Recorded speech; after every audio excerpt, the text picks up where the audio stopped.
And now from east of the Pacific to west of parts unknown, south of Mars, north of hell, here are the smartest minds in the sport of professional wrestling. This is Brainbuster Radio. You only learn the way you are inside when life gives you the test. Will you back down, turn and run, or stand up with the best? When your back's to the wall, what will your answer be? Will you run for the door? Will you run out on me like it's hard? It's no holds barred.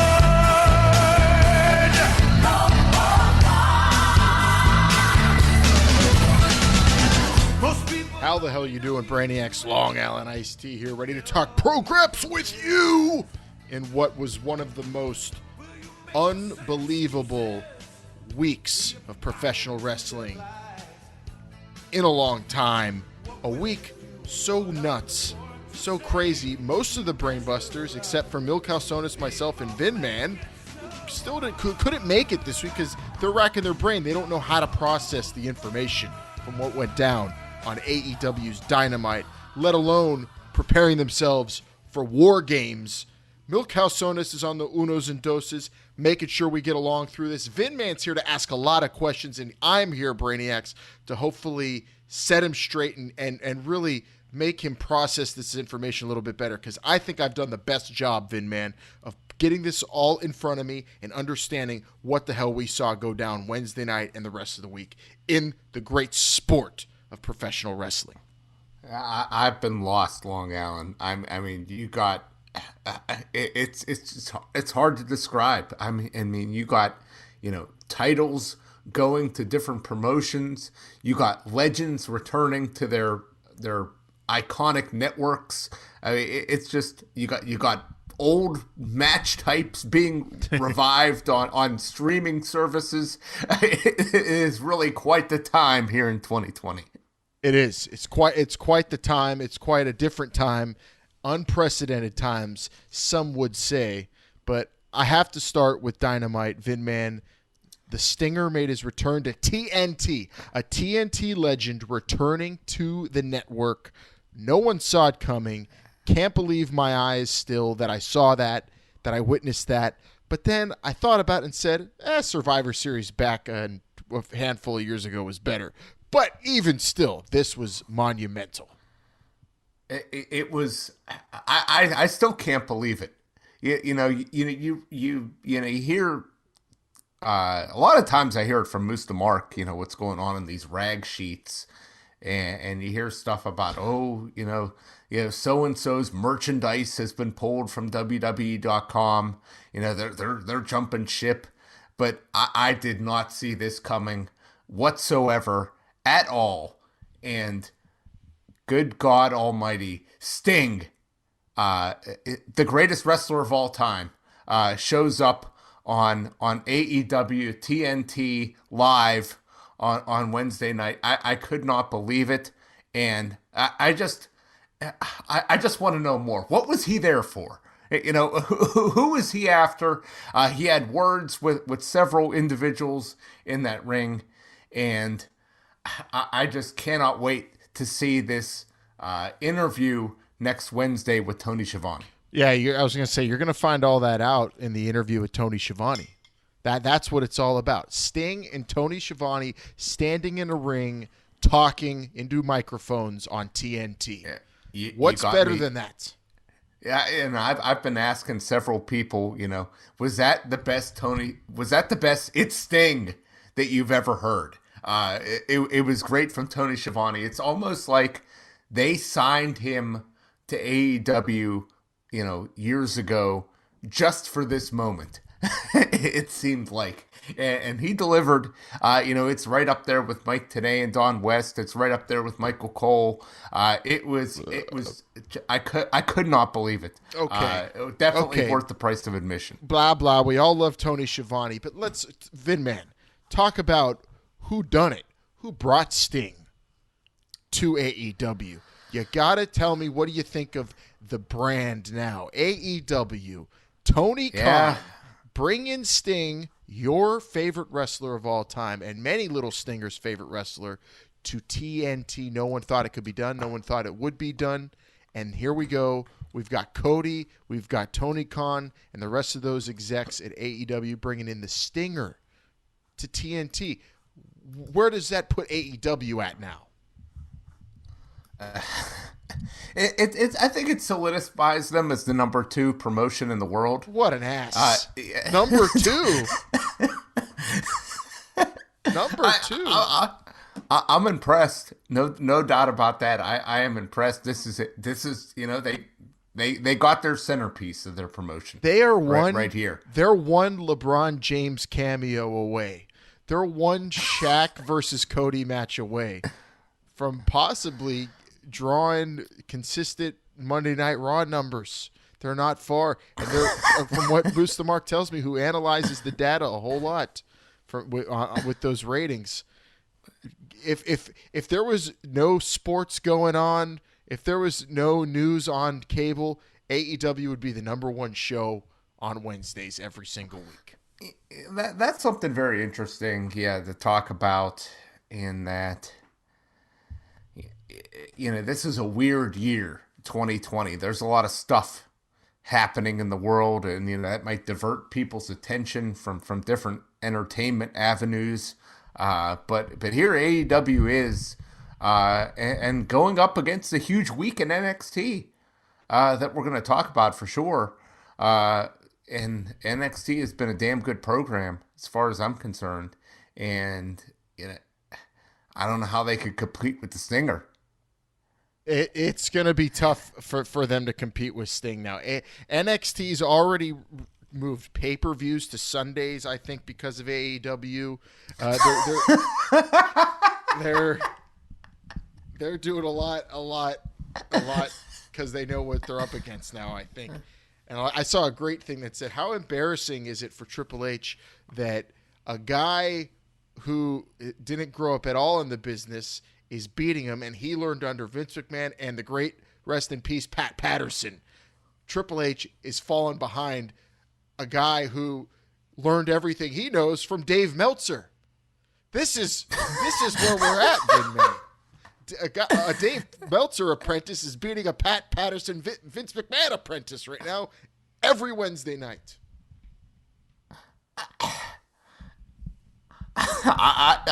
I'm speechless by that.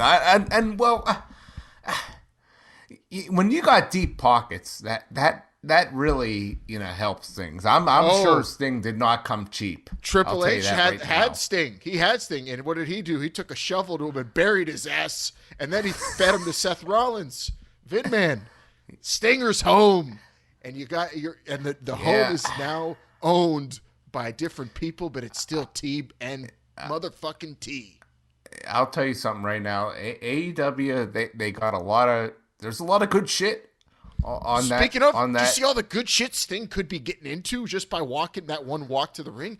Goodness. Are we going to get Sting versus the Enforcer? Are we going to get Sting versus Cody Rhodes? Is Sting going to teach Darby Allin his ways of hanging out in the rafters? Darby Allin already kind of does that.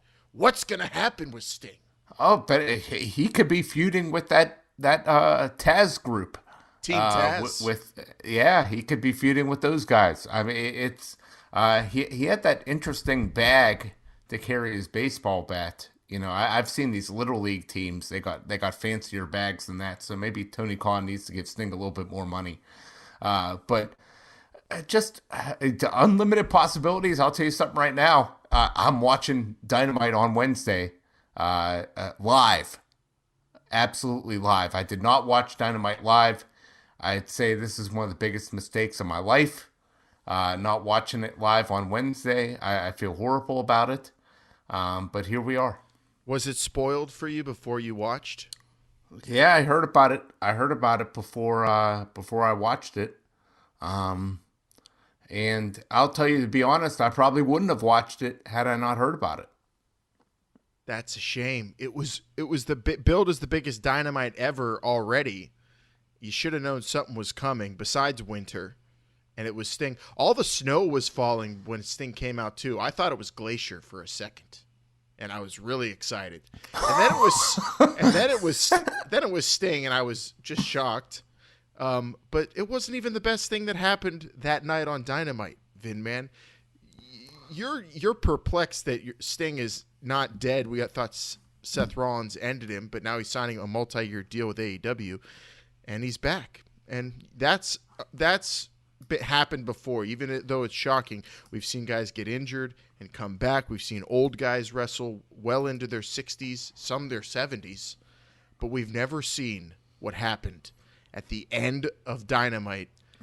A new world champion's crowned in AEW, Kenny Omega, the Michael Jordan of TNT, and he hightails it out of the ring with his good buddy Cyrus the Virus from TNN, and they, in one of that car sped away so fast it was like that was a great stunt driver they had. And they took it all the way back to Canada, and they're taking the title to Impact Wrestling, Vinman. Did you understand what that all was? Did you comprehend? Because I had fellow Brainbusters saying, wait, Don Callis is at Impact? Yeah, he runs it. Wait, he's friends with Kenny Omega? Yeah, they're both from Winnipeg, you idiot. Yeah, they're going to Impact. AEW and Impact. TNA does it again for the first time. I heard what Mr. Callis said there, and I comprehended it. I mean, it was why. I just want to know more. I'll be honest. I haven't been following Impact as closely as why. As you weren't interested in who shot Johnny Bravo. You haven't been paying attention to Rosemary and Taya Valkyrie in Wrestle House, or Tommy Dreamer being a cop and a judge, and D'Lo Brown being a bailiff. I haven't seen D'Lo Brown since 2015. You're gonna sit there and tell me you haven't been paying attention to Ken Shamrock learning under the wing of Sami Callihan? That I have been paying attention to, but.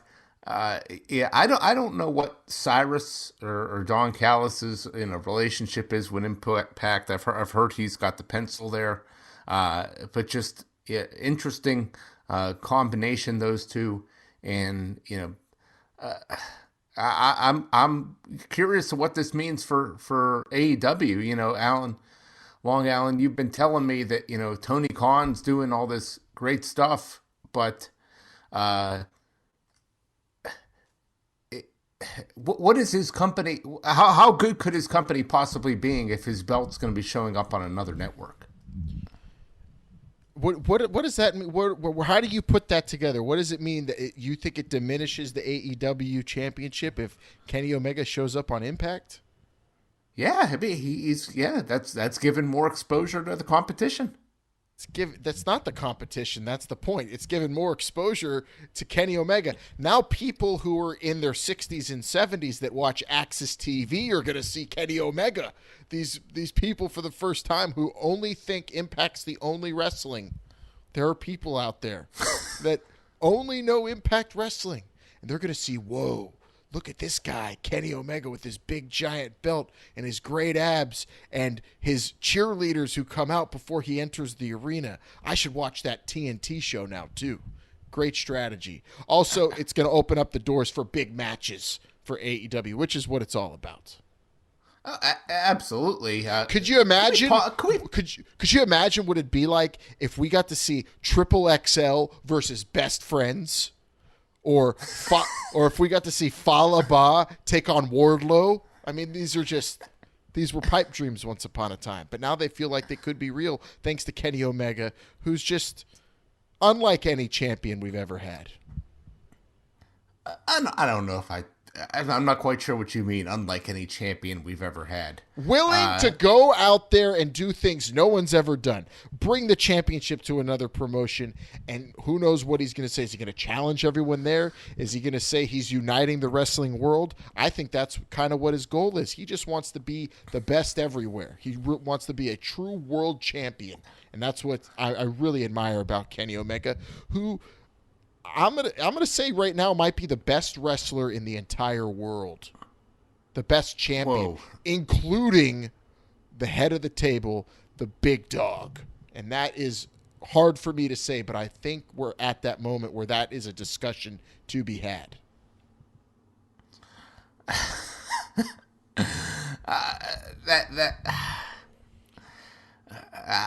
I can't say I agree. I agree with all. Kenny that. Omega I mean, is uniting nations and companies.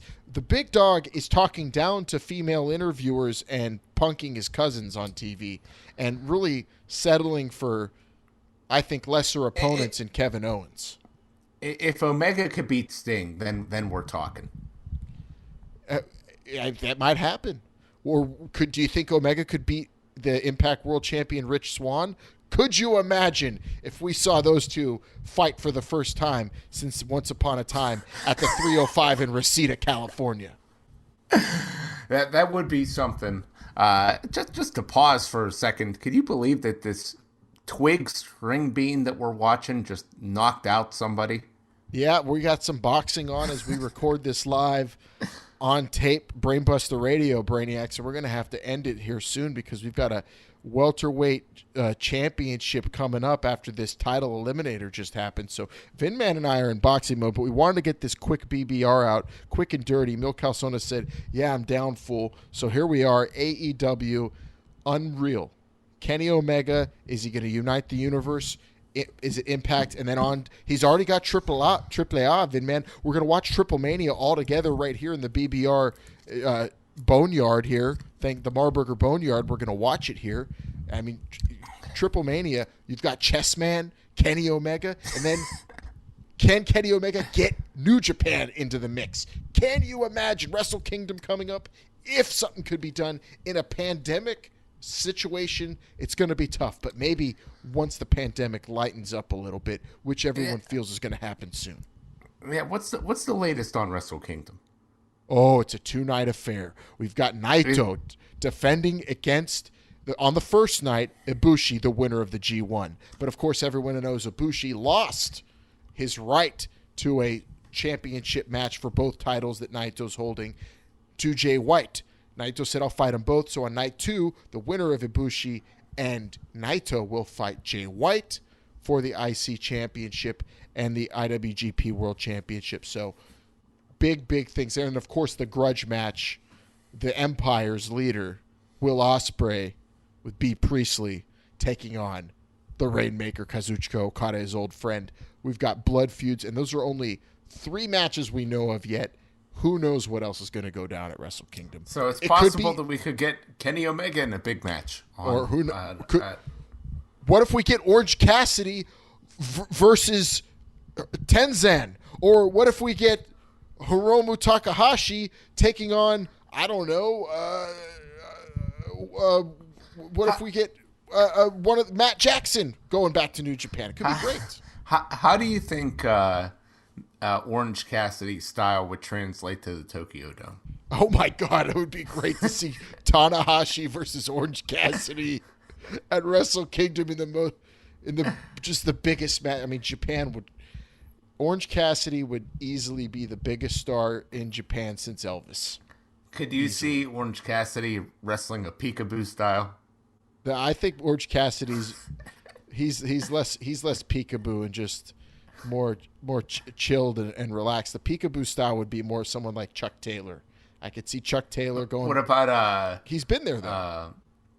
What about Yano? Oh my! What if we got Yano? If you're thinking of AEW maybe getting into it with New Japan, if we got a Yano against Darby Allin match. I mean, 2 contrasting styles.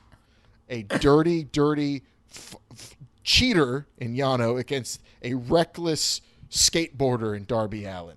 That's what Kenny Omega's trying to do for you, Vinman. Give you the matches you never thought you wanted. Is it really Kenny Omega or is it Don Callis?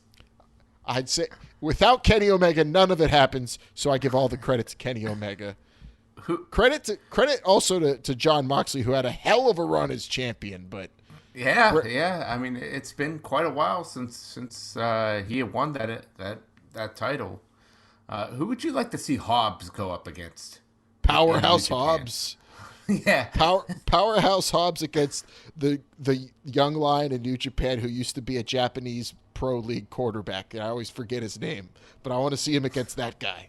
Do you know Powerhouse Hobbs broke Julian Edelman's collarbone, instantly making him one of my fave 5 wrestlers? I'd like to see Hobbs versus Big E. Hobbs versus Big E? I don't think Hobbs is in that league yet. He's not there. He's. They look like the same person. No, Big E is so much thicker and meatier and not as... Hobbs is kind of flabby. Hobbs didn't even play D1 football. Come on. Where did he play? I don't know, but JR was only referencing his high school football days. A defensive lineman who returned punts. He ran a 4.40. Honestly, my top 3 moments on Dynamite last week were here ranked. Number 1, Kenny Omega running away with Don Callis. Number 2, JR and Shivani putting over Powerhouse Hobbs in that tag team match. The best. Classic. And then Sting. Those are my 3 favorite moments. It was a great Dynamite. Easily. Don't forget, it was. Jericho and MJF were also on that card, and they were kind of an afterthought, and that's the Demo God. Yeah, Chris Jericho, this guy, more than just a Demo God. This guy is transcending sport right now. His music is being played at football games. That's all you need to know. At football games, I've heard it at funeral services. I went to a funeral, and the deceased requested Judas be played, and it's, this is you're transcendent. You're right. And then you got MJF feuding with Dionne Warwick in the New York Times. Like, we have major crossover appeal in AEW, not to mention a truly pro wrestling focused model and idea behind the whole thing. And then you're going to add Shaq versus Cody. This giant woman who keeps attacking Brandy Rhodes and says she represents Shaq. I don't know where it all goes. All I know is Dynamite's doing the damn thing. And we have WarGames to talk about. Well, I was before we get to WarGames. Speaking of giant women and representing women, Shaq, do you think Candace Parker is going to have to get involved? We could get representing TNT. I think we could see Candace Parker. Cheryl Miller used to be a TNT legend. Kind of does Cheryl Miller coach? Where did Cheryl Miller go? Yeah, because we were off air naming the greatest TNT talent of all time, and I thought about Cheryl Miller up there. But it's Sting, it's Barkley, it's Craig Sager, it's Shaq, and Kira Sedgwick, and we got Stinger back last week. What a great week for TNT. USA's got to pick their shit up here, Vinman. They've got to get that. They've got to get La Femme Nikita or Pacific Blue back going again, up all night, because I don't know if Pat McAfee's enough. That's all they got. He's great, but he's doing so. Apparently, Cheryl Miller still coaches. She coached the Southern California Trojans for a couple years, then coaching the WNBA with the Phoenix Mercury, and then revitalized her career at some smaller colleges. Long Island, you're probably familiar with these: Langston University and Cal State Los Angeles. Yes, yeah, Cal State LA, great baseball program, churning out all sorts of talent. Shout out to who's the asshole that you love? Cousin Kyle's friend. Wentz. Walsh. Walsh. Shout out to Walsh. Who's a huge powerhouse Hobbs fan, texted me last week, which I think a lot of people are becoming. But look at everything we scratched the surface on Dynamite. Meanwhile, the WWF, what the world is watching. NXT is trying to do big things with WarGames, and they have Pat McAfee, which should be a big deal. But when he is kind of doing too well, Pat McAfee is, I think, doing too well, that all people are talking about with regards to NXT going into WarGames is this guy who is not even a wrestler and wasn't even a real NFL player because he's a punter, is now in NXT, and he is the best talker and maybe the best wrestler on the entire show. That's what people are talking about going to WarGames. This guy has made over $1 million in 7 different professions. Yeah, he is what's causing all this right now. According to Mil Calzones, who just slid me a note here, that math means he's made at least $7 million. Yeah, at least. This guy is just, one of the greatest in entertainment right now. He can do it all, and I've loved his work in NXT. I can't wait to see him step into the ring again tomorrow at WarGames. Super genius Mark Madden. He was calling him out, telling him, hey, this is a 4 horseman match. You got to really step your game up if you're going to be talking all that yang, ready to get into the ring in a WarGames match. So, the line has been drawn for Pat McAfee, and I'm expecting big things. A lot of people in his corner. Arby's roast beef has really been promoting this guy. There's a lot of money behind him. And NXT, I'll tell you this right now, it would benefit NXT a lot if Pat McAfee and his group can pull this out. You really think so? Because I feel like the success of Pat McAfee is detrimental. They need to kind of get rid of him, I think. He's too good. He's making everybody look terrible. He's look at how hard the Undisputed Era have worked, even before they got to NXT. And then during NXT, it's a lot like what's going on with how Carmella framed herself against Sasha Banks.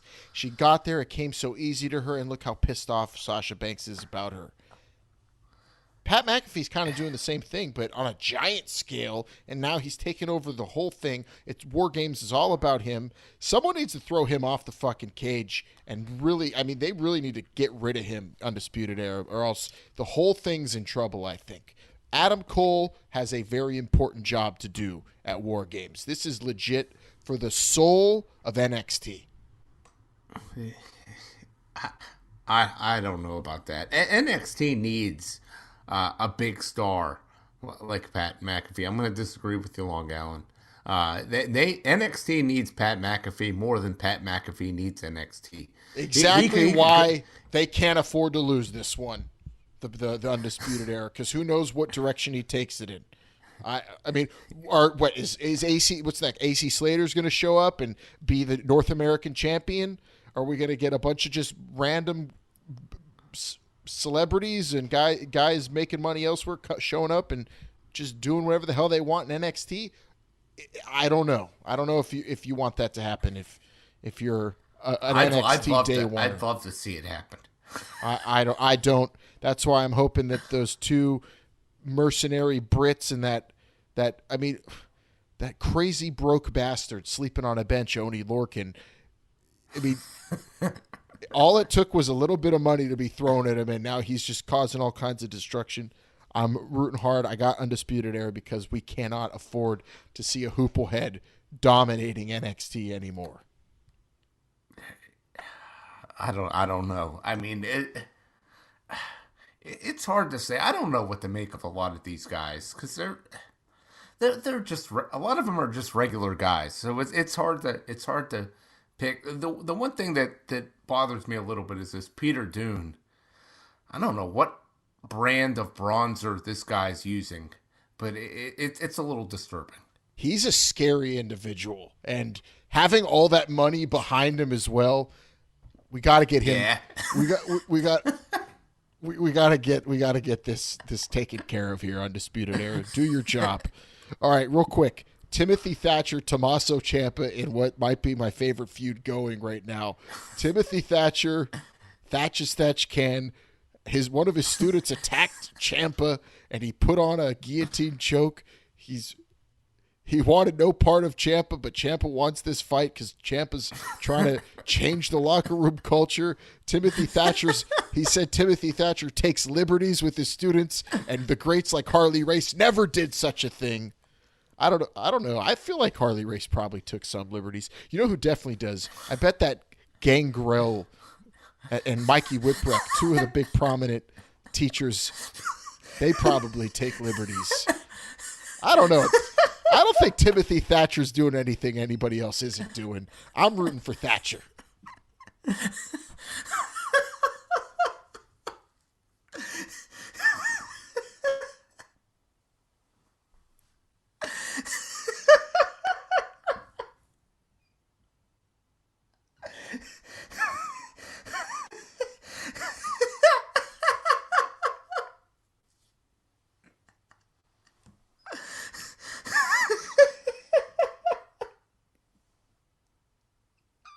So, Vinman, who do you think? Do you think Thatcher teaches him a lesson or what?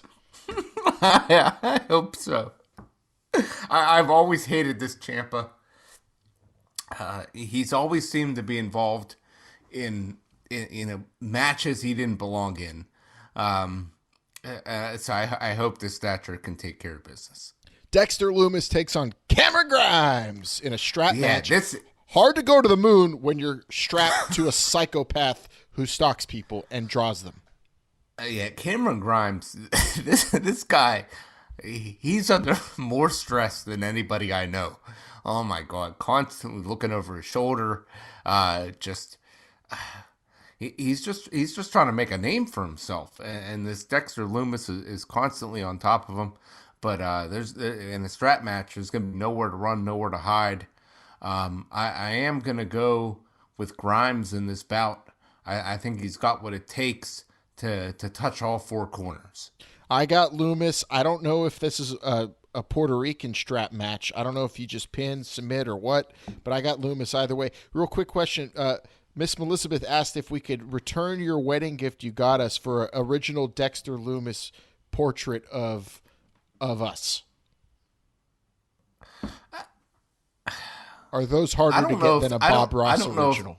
I don't know if the dollar value would be equivalent. Yeah. I think I need to kick up a few more bucks. North American champ Leon Ruff defends against Damian Priest and John Gargano in a triple threat match that was booked in a very comedic fashion on the greatest Kevin Owens show I've ever seen.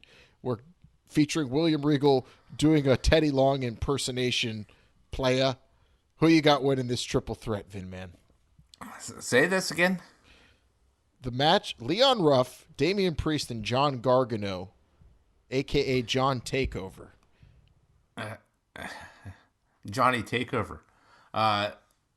Damian Priest, I've been a big fan of this kid for quite a long time. What about Leon Ruff? What are your thoughts on Leon Ruff? I don't know much about him. The North American champion. I'm picking Damian Priest. Could you pick Leon Ruff out of a lineup? Yeah, if you showed me a few pictures, I could. Do you know anything about what's happening in this feud at all? No, I don't. How if I was to say, okay, Leon Ruff, he's the North American champion. Give me his measurements. Yeah, probably barely 6 foot. Yeah, I'd say 210 pounds. Try more like barely 6 foot and barely 140 pounds. I was giving NXT wrestlers a little bit too much credit. This is if Dwayne Gill would have won the Intercontinental Championship and then defended it against the Road Dogg and Val Venus in a triple threat match. That's what we're looking at here. I got Damian Priest.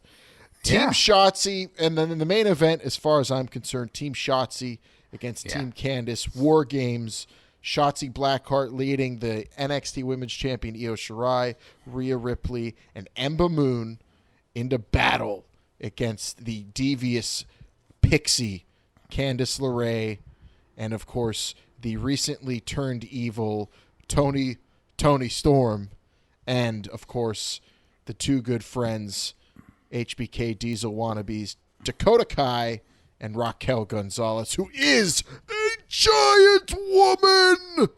But I don't know if she is going to be able to handle everything Io Shirai is going to throw at that team. She's the X factor to me, the champ. Yeah, well, also Shotzi Blackheart. I mean, I'm so scared for Shotzi. I feel like what might happen is Shotzi's going to fall off the cage. Have we ever seen?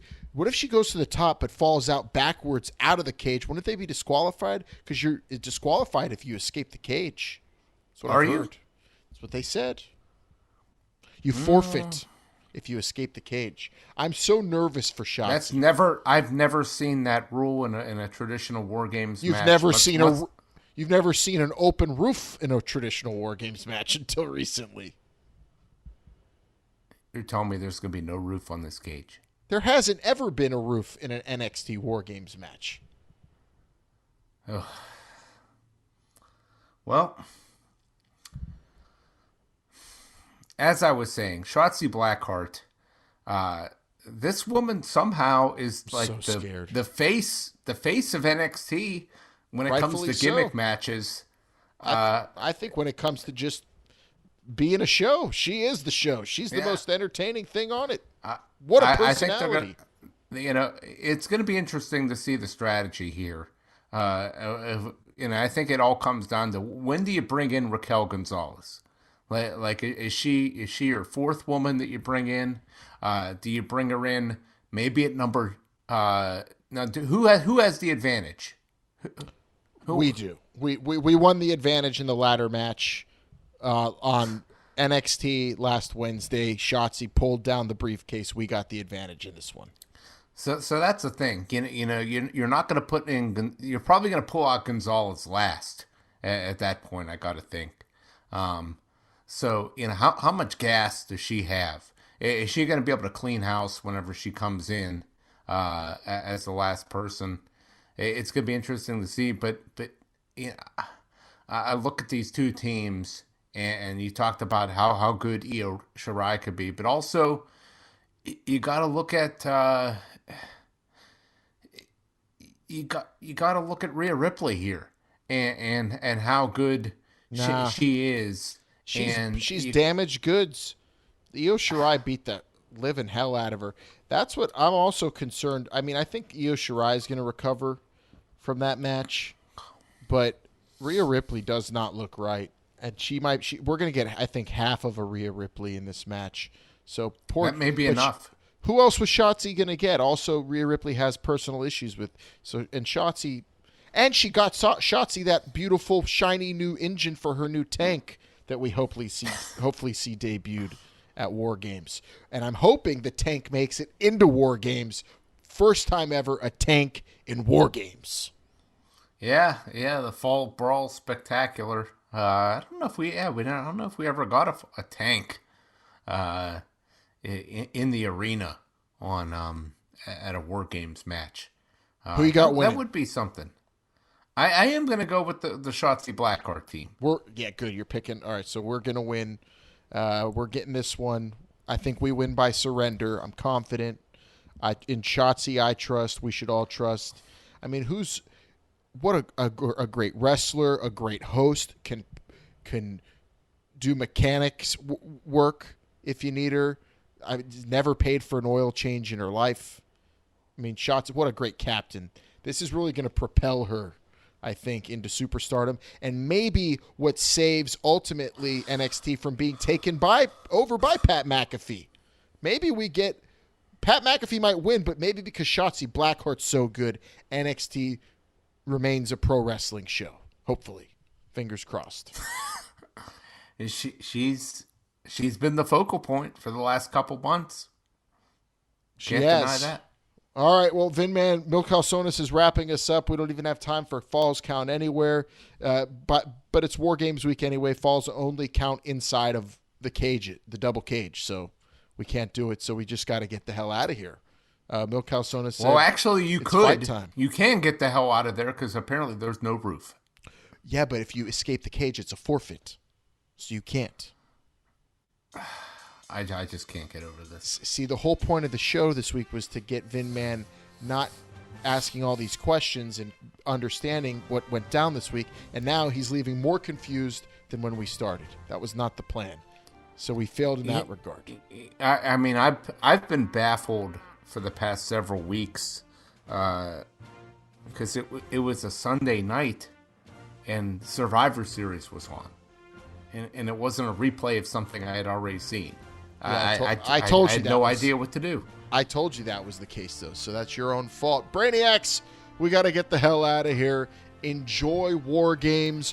We're going to win. We're getting this, and we'll be back next Wednesday, hopefully with, well, Pat McAfee gone from NXT forever, because we don't want none of that shit. We got bigger fish to fry. Sting is on TNT.